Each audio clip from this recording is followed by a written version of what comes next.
안녕하세요. 오늘은 잠, 바로 그 수면에 대한 이야기입니다. 전문가들은 잠에 대해 우리가 완전히 생각을 바꿔야 한다고 말하는데요. 그게 도대체 무슨 이야기인지 한번 파헤쳐 보겠습니다.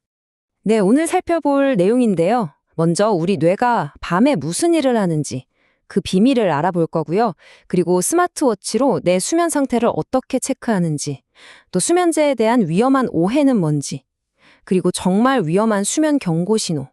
마지막으로 그럼 우린 뭘 해야 하는지 그 구체적인 계획까지 알아보겠습니다. 자, 첫 번째 이야기입니다. 잠이 왜 그렇게 뇌 건강에 절대적으로 중요한지 그 이유부터 한번 알아보죠.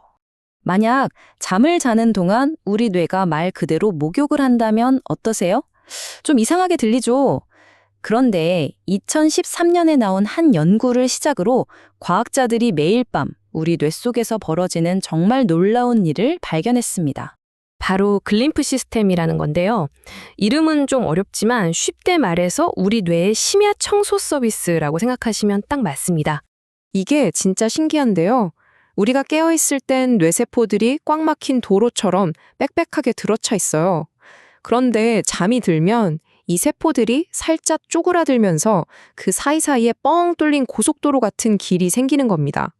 그럼 그 길로 뇌척수액이라는 청소차가 쌩쌩 달리면서 알츠하이머의 원인으로 지목되는 아밀로이드 같은 찌꺼기들을 싹 씻어내는 거죠. 정말 대단하지 않나요?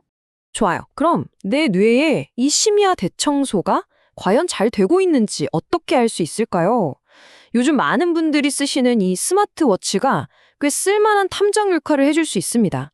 실제 데이터를 보면서 이야기해 볼게요. 네. 이게 바로 수면 그래프, 하이프노그램이라는 건데요. 어젯밤 내가 어떻게 잠을 잤는지 한눈에 보여주는 이야기책 같은 거죠. 여기서 우리가 주목해서 봐야 할 단서가 딱 세 가지가 있습니다. 첫 번째는 바로 깊은 수면 비율입니다. 여기 데이터를 보면 19%가 나왔는데 와, 이건 정말 훌륭한 수치예요.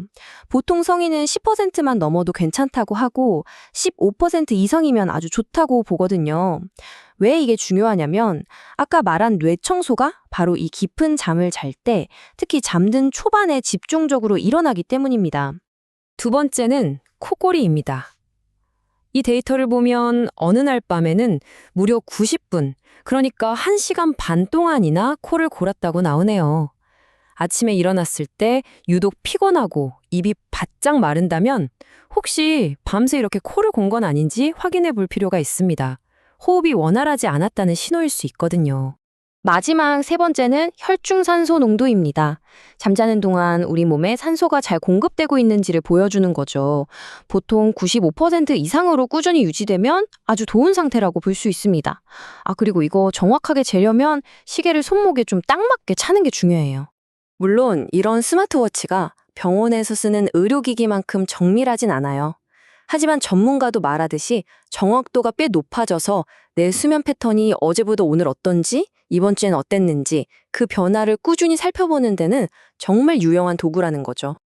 자, 그런데 내 수면 데이터가 계속 안 좋게 나오면 그냥 수면제라도 먹어야 하나? 이런 생각이 들기 쉽죠. 하지만 바로 이 지점에서 우리가 꼭 알아야 할 아주 위험한 오해가 하나 있습니다. 이게 핵심입니다. 깊은 잠을 자게 해주는 수면제라는 건 세상에 없다는 겁니다. 이건 그냥 신화, 잘못된 믿음일 뿐이에요. 흔히 쓰는 졸피뎀 같은 약들은 우리 뇌가 스스로 회복하고 청소하는 그 진짜 잠을 만들어주지 못합니다. 수면제를 먹으면 푹 자고 개운하게 일어날 수 있을 거라고 기대하죠. 하지만 현실은 완전히 다릅니다. 약효는 길어야 4시간 정도 가고 그나마도 뇌를 청소하는 진짜 깊은 잠이 아니에요. 심지어 아주 위험한 부작용을 일으킬 수도 있습니다. 이 부작용은 정말 상상 이상일 수 있습니다. 자는 동안 나도 모르게 전화를 걸고 음식을 만들어서 먹고 심지어 집 밖을 돌아다니거나 운전까지 합니다. 그리고 다음날 아침엔 아무것도 기억하지 못하는 거죠. 이걸 블랙아웃이라고 하는데 만약 주변에 이런 분이 있다면 이건 치매가 아니라 약 부작용이라는 걸 꼭 알려주셔야 합니다. 굉장히 중요한 부분이에요. 수면제 이야기 말고도 우리 수면이 보내는 아주 중대한 경고 신호가 또 있습니다. 이건 단순한 잠버릇 문제가 아니라 미래의 뇌 건강과 직결되는 이야기입니다. 바로 렘수면 행동장애라는 건데요. 우리가 꿈을 꿀 때는 보통 몸이 마비돼서 움직이지 못하는 게 정상이거든요. 그런데 이 장애가 있으면 그 마비 기능이 풀려버려서 꿈에서 하는 행동을 그대로 현실에서 하게 되는 겁니다. 소리를 지르거나 주먹을 휘두르거나 발길질을 하는 식으로요. 보통 그 꿈 내용도 아주 격렬하고 무서운 경우가 많습니다. 그런데 정말 충격적인 건 이겁니다. 이 렘수면 행동장애가 있는 분들의 70% 이상이 10년에서 15년 안에 파킨슨병이나 치매 같은 퇴행성 뇌질환 진단을 받는다는 사실입니다. 이건 그냥 잠꼬대가 아니에요. 뇌가 보내는 아주 강력한 조기 경고 신호인 셈이죠. 혹시 어릴 때 겪는 몽유병이랑 헷갈리실 수도 있는데 이건 완전히 다른 이야기입니다. 몽유병은 보통 아이들이나 젊을 때 나타났다가 없어지지만 렘수면 행동장애는 주로 60대 이상 남성에게서 나타나고 뇌에 문제가 생기고 있다는 신호일 수 있어요. 그래서 반드시 병원에 가서 진단을 받아봐야 합니다. 자, 그럼 이제 좀 무서운 이야기는 그만하고 우리가 뭘 할 수 있는지 구체적인 계획을 세워봐야겠죠. 내 뇌를 건강하게 지키기 위해서 오늘 밤부터 당장 실천할 수 있는 것들입니다. 전문가가 딱 3가지를 강조합니다. 첫째, 산소 공급. 만약 수면 무호흡증이 있다면 양압기 같은 장치를 써서라도 밤새 뇌에 산소를 충분히 줘야 합니다. 이게 정말 중요해요. 둘째, 술은 무조건 끊어야 합니다. 알코올은 잠의 구조를 망가뜨리는 뇌의 독입니다. 마지막 셋째, 땀 흘리는 근력 운동입니다. 뇌세포 파괴를 늦출 수 있다고 증명된 건 거의 유일한 방법 중 하나가 바로 규칙적인 근력 운동이에요. 그러니까 핵심은 이거예요. 이런 수면 문제들을 나 이제 큰일 났구나 하는 최종 선고로 받아들이지 마시고요. 아직 늦지 않았으니 지금부터라도 뇌를 잘 관리하라는 중요한 경고 신호, 즉 기회로 생각하자는 겁니다. 결국 잠은 우리에게 계속해서 말을 걸고 있는 셈입니다. 내 몸 상태가 어떤지, 뇌가 건강한지 알려주는 거죠.